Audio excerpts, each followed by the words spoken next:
Hello and welcome to my TED Talk. My name's Paige, and today we're kind of going to start diving into positive psychology and the happiness and positive emotions. So, kind of just the topics that we'll be looking into is kind of challenging our happiness. So, what can questions and bias of what people have. So, does money buy happiness, relationships, or materialistic items? We're also going to be diving into the science of happiness, so the positive emotions from You Thrive, and as well as the emotional studies. We're also going to look into the broadened theory in positive emotions by Barbara Fredrickson, as well as emotional intelligence, and there's 5 skills that we can learn from that when we dive into it, as well as we're going to look at the interventions of the positivity portfolio and some things that you can do to kind of help increase, and things you can do if you kind of notice, we're listing all the things that do make people happy, but there are some things that we can do to make ourselves happy.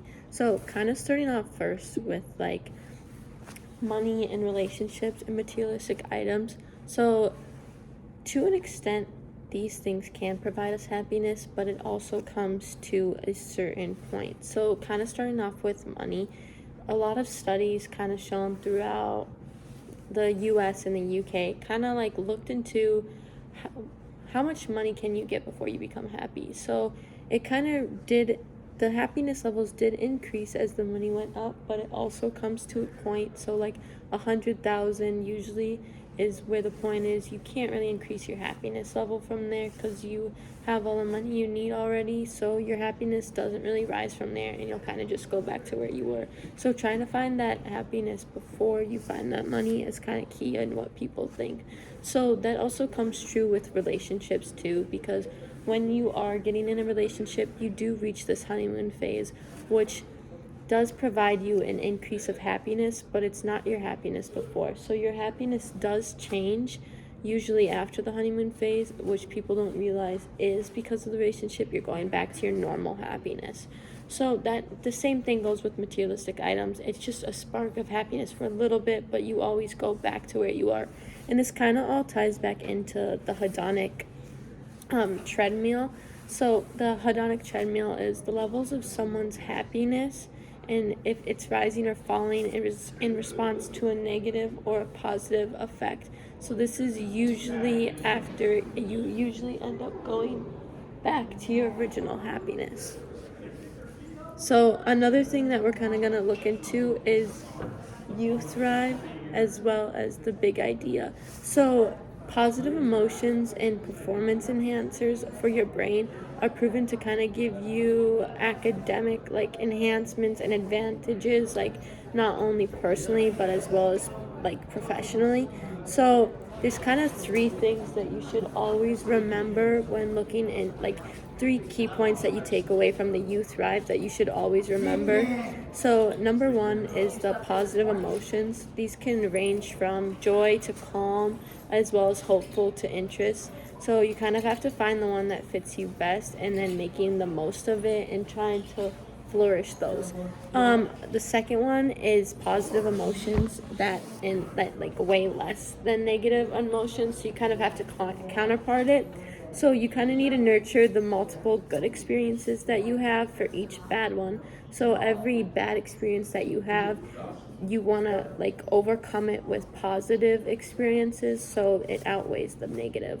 The third key takeaway from this is that positive emotions can help you through challenges as well. So kind of, you don't want to strive away from just the negative emotions. They can also help you create opportunities for yourself and help you become a better person and get you through challenges. So positive emotions do help along the way when you do face the negative ones. So you kind of have to help learning to enhance those positive emotions. So kind of learning from the emotional intelligence point now, there's 5 skills that we can use to build our emotional intelligence. So the first one that we do look into is the ability to reduce stress. So a way to kind of personally reduce your stress is a lot of people try meditation, or they try easy ways that they can help calm themselves down, because if you do help all 5 of these skills, slowly increasing each of them, it will help your happiness and help grow your emotional intelligence and help building these skills. So The second skill that we kind of look in is kind of managing your emotions and what to do with it. So when managing your emotions, it's kind of looking into how you deal with emotions. So like anger and sadness and happiness and kind of how you handle those. So for instance, like how you react to negative behavior or angry behavior. Like kind of if you're mad, do you suppress that or do you find a way to help it grow and help the situation? The third skill that we kind of look to is connecting with others non-verbally. So like that could be your eye contact or your body posture or how you're looking when you're talking to other people. So your facial features and kind of just all the non-verbal cues when having a conversation with someone. You want to make sure that you're kind of enhancing those and working on those, because when you do come in with that eye contact and you're looking away from someone, it doesn't always make you look the best, or you look like you don't care. Then most of the time it will have a bad reflection on you as yourself. Even if your communication is outstanding, usually your body posture and your language and what you do does have a big effect on how others view you, and you want to help build those skills. So the fourth skill is kind of using humor to deal with hard challenges or negative responses. So that means instead of like taking every negative situation and making it negative, kind of like using humor, or like just kind of with, it can be with other people or it can be alone, and kind of making a situation feel less harsh than it is and making it easier for yourself or others. So the fifth skill that we can also look at and work on is resolving conflicts positively with confidence.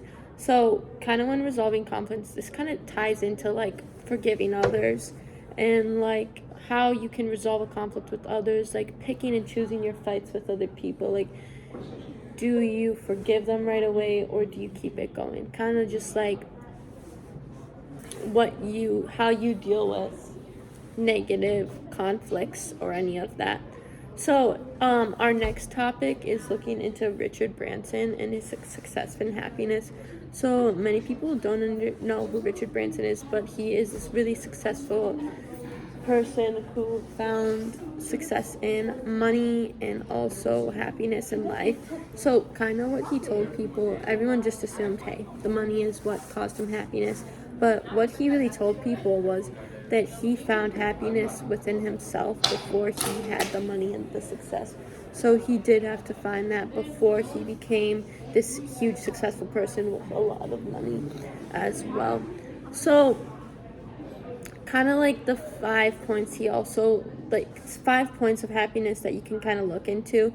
So these are for happier people who do find their happiness before everything else. And some things that do help when you are happier is you do tend to be more healthy, you tend to live longer, as well as happier marriages, so less divorce rates. You tend to be more creative, so thinking outside the box more, being a little bit creative with your thoughts and ideas, and also being more productive with your life. It's not as lazy as well. You're like a lot more productive with the things you do, and you get out more, and you can do a lot more when you are happy. So looking into our next topic is the broaden and build theory.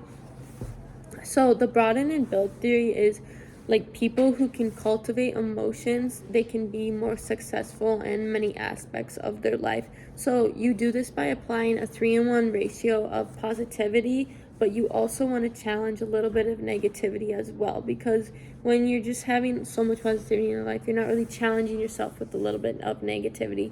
So when you do face negativity as well, kind of ratioing that with more positivity. So this is from Fredrickson. So some research he kind of looked into about positive emotions and that he like researched was like enjoyment, relief, joy, gratitude, affection, and confidence, and kind of what the benefits were to these positive emotions and what they did provide. So these helped inspired people and like broaden their horizons, as well as exploring new novel thoughts and building new skills. It also helps create situations that can be tough situations that can be easier to handle as well.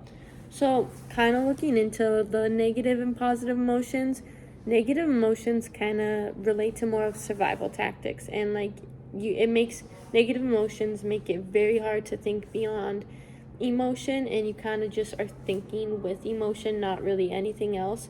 While positive emotions kind of promote and open more resources in your life.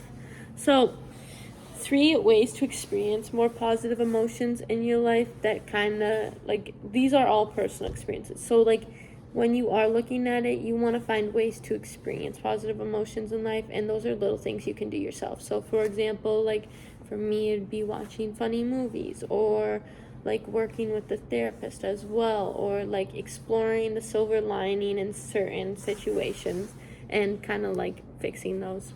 So, some from talking about the beginning of, so like you're thinking, hey, like if money can't provide me happiness, or relations can't buy me happiness, or a new phone can't buy me happiness, what can really help your happiness increase? So, what does help?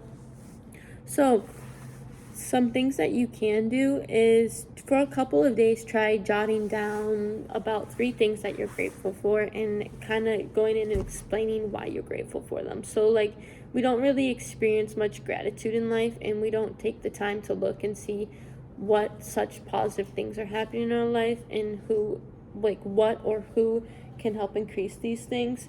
So, kind of just like taking a few days and taking 10 minutes out of your day to write 3 things that you're grateful for, either within that day or in your life in general.